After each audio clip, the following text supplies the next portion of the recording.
when I hear condemnation, I think of like when I do something how I feel in myself. I think I beat myself up more when I make a mistake than what somebody else can do because I'm in there all the time. I don't know, I have a constant dialogue going on in my head. I'm always talking to myself, no matter like the smallest mistake to the biggest mistake. Like I condemn myself more than most people would.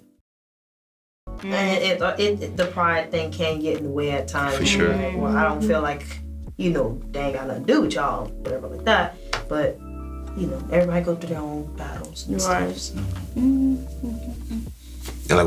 what I said earlier, like sometimes we get so focused on like people, trying to condemn us, and which none of them really can condemn us, but we feel like they can because there's people who've known us our whole lives or who hold us to a certain pedestal, and when we fall short, they try to condemn us. Even if it's not purposeful, they still do it, and so it kind of can hurt you in your own like walk with condemnation because you're like, man, now I really don't feel bad because y'all kind of talking crazy to me about it. Now I really don't feel bad because I'm already prideful in it. So I guess it kind of just, when you get that, like Mariah said, when you get that alone time with God and just be honest with yourself, be honest with Him. I mean, it's not as bad as you think it is. You're gonna have your consequences, but as long as you believe that you're good with God, you gotta walk through them. When I hear condemnation, I think of like when I do something how I feel in myself. I think I beat myself up more when I make a mistake than what somebody else can do because I'm in there all the time. I don't know, I have a constant dialogue going on in my head. I'm always talking to myself, no matter like the smallest mistake to the biggest mistake. Like I condemn myself more than most people would. And it's like you gotta remember, like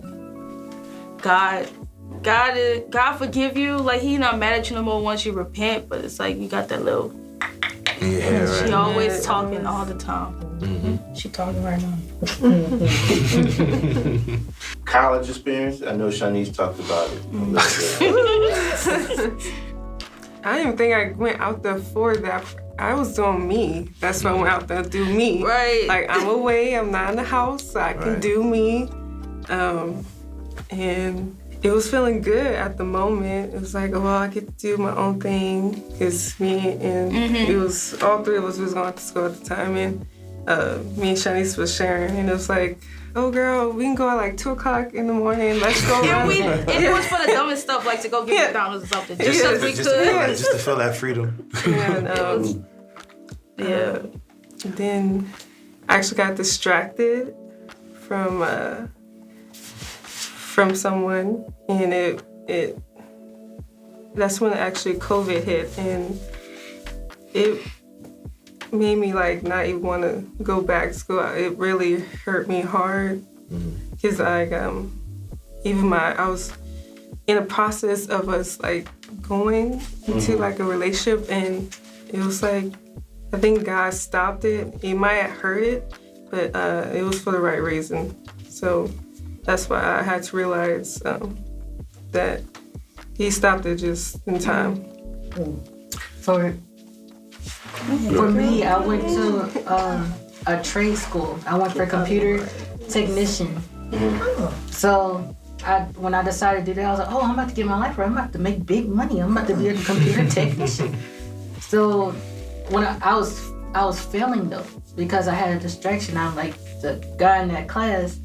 And I was distracted by, oh, he's not here, where is he? And I was texting him like, where are you? Are you coming today? I was worried about more of him than I was my schoolwork. And then we had to order this big book online, and I wasn't understanding what I was reading either. And I took so many notes, I still don't understand. I'll continue failing. But my life with God wasn't like it is now. Since I moved out here, is much better now. I went to college. I was coming from not here, so.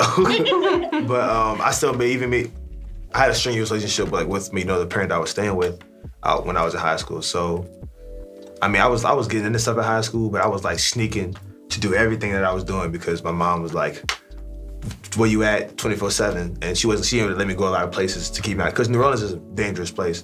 So I understood that for the most part, but I still wanted to do me.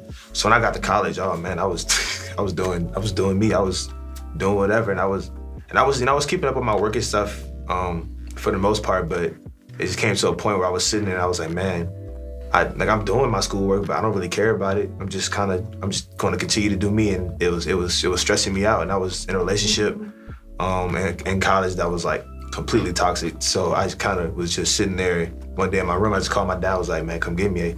I know that if I stay out here, I'm gonna end up failing out, or I'm gonna get into like so much trouble that I can never really come back from. So I just called my dad. He came, got me.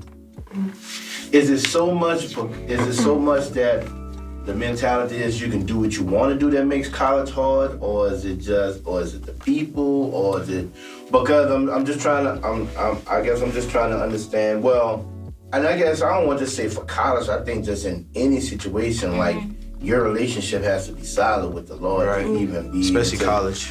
Right, but what was it about just being in college that made it hard?